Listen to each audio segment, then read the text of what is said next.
আলু চিপস করব, কেমন আলু চিপস কীরকম করে করছি তোমাদের সঙ্গে শেয়ার করব। তোমরা বলো কেমন হয়েছে। তা আলুগুলো আগে ছাড়িয়ে নিই, কেমন? তো চলো আমি দেখাচ্ছি।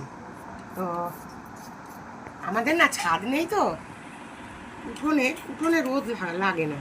অনেক দিন ধরে ভাবছি আলু চিপস করব, কিন্তু হয়ে উঠছে না। তো চলো আজকে একটু করি ওটা। বন্ধুরা এই দেখো এরকম করে ছাড়িয়ে নিয়েছি আর জলে রেখেছি। এবারে আমি এটাকে এরকম চেপে চেপে ঘষে ঘষে একটা একটা করে আলু কেটে নেবো। দাঁড়াও তোমাদের দেখাচ্ছি। এই দেখো দেখেছো? এই দেখো বন্ধুরা, ওইটা দিয়ে এরকম করে কেটে নিয়েছি। এবার আমি একটা ভালো করে ধুয়ে নিয়ে আসবো, আলুর ইয়েগুলো ভালো করে ধুয়ে নিয়ে আসবো। তো চলো ধুয়ে নিয়ে আসি। এই দেখো বন্ধুরা, কি সুন্দর ধুয়ে নিয়ে এসেছি। এবার এই দেখো জল ফুটছে, এই জলে সব দিয়ে দেবো। জলে দিয়ে দিলাম। এবার এইটাতে আমি একটু বেশি করে নুন দেবো, যাতে পরে আলুতে না নুন দিতে হয়। একটুখানি শুধু ফুটে যাবে। এই দেখো নুন দিয়ে দিলাম, দিয়ে একটুখানি জাস্ট ফুটে যাবে। দেখো বন্ধুরা, এটা দিয়ে 1 মিনিট একটু ফুটিয়ে নিয়েছি, বেশি না 1 মিনিট। মানে আলুগুলো সামান্য একটু সেদ্ধ হবে, এই যে এরকম একটু সেদ্ধ হবে। আর তখন এটা নামিয়ে নিতে হবে। বেশি সেদ্ধ করাও চলবে না, আর বেশি শক্ত থাকাও চলবে না। দেখো সেদ্ধ রয়েছে, আমি এবারে নামিয়ে নিচ্ছি, কেমন? তো দেখো হয়ে গেছে। এবার আমি এটাকে ঢেলে দিচ্ছি ঝুড়িটাতে, জলটা ঝরানোর জন্য, কেমন? তো দেখো এবার হয়ে গেছে।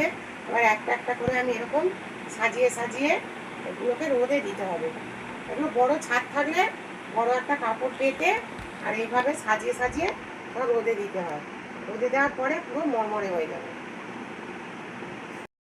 এই দেখো বন্ধুরা, আজকে সকালবেলা আলুগুলো কেটে আর রোদে দিয়েছিলাম। দেখো শুকিয়ে পুরো খড়মড়ি হয়ে গেছে। শুনতে পাচ্ছ আওয়াজগুলো? দেখো কি সুন্দর আওয়াজ, মানে শুকিয়ে গেছে।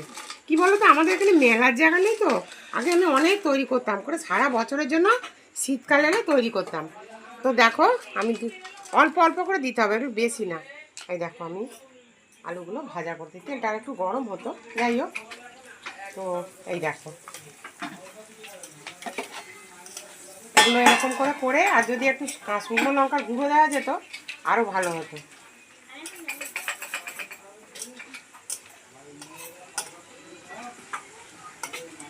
ওটা আমি কি ক্রিস্পি হয়েছে? এই দেখ কেমন হয়েছে, আমার বন্ধুদের বল। খুব গরম, দাঁড়া ঠান্ডা হোক।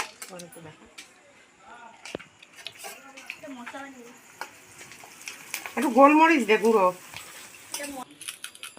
দেখো কিরকম আওয়াজ হচ্ছে, দেখেছো বন্ধুরা? দারুণ মজা হয়েছে। এই দেখো এবারে দেখো কত সুন্দর ফুলছে, তেলটা ভালো গরম হয়ে গেছে।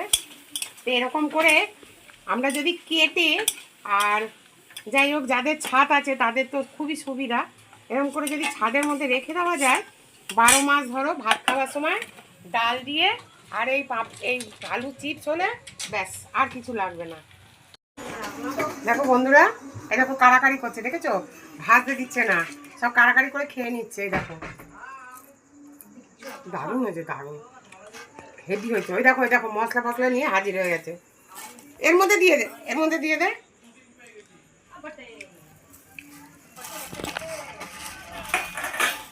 কেউ বলবে না এটা যদি এবার প্যাকেটে ভরে বিক্রি করি, বলবে আলু চিপস, জানো? আমি কি একটা খা দে তোর পিসিদের দে। তো আমার এই আলু চিপস কেমন হয়েছে অবশ্যই কমেন্ট বক্সে জানাবে। আর তোমাদের সঙ্গে পুরোটাই শেয়ার করেছি কিভাবে আমি করলাম। তোমরা এইভাবে 12 মাসের জন্য করে রাখতে পারো।